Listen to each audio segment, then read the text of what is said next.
கடவுளுடன் காலை வணக்கம். புனித மத்தேயு எழுதிய நற்செய்தி 13ஆம் அதிகாரம் 24 முதல் 30 வரை உள்ள இறை வார்த்தைகள்.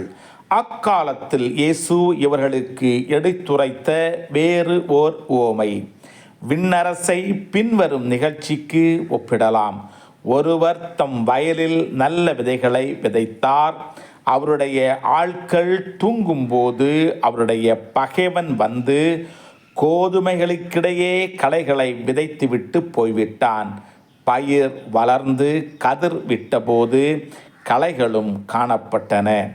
நிலக்கிழாருடைய பணியாளர்கள் அவரிடம் வந்து, ஐயா, நீர் உமது வயலில் நல்ல விதைகளை அல்லவா விதைத்தீர், அதில் களைகள் காணப்படுவது எப்படி என்று கேட்டார்கள்.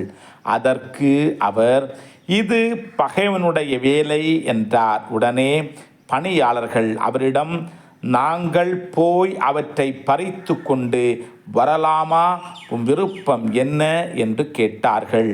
அவர், வேண்டாம், களைகளை பறிக்கும் போது அவற்றோடு சேர்த்து கோதுமைகளையும் நீங்கள் பிடுங்கிவிடக்கூடும். அறுவடை வரை இரண்டையும் வளரவிடுங்கள். அறுவடை நேரத்தில் அறுவடை செய்வோரிடம் முதலில் களைகளை பறித்து கொண்டு வந்து எரிப்பதற்கென கட்டுகளாக கட்டுங்கள்.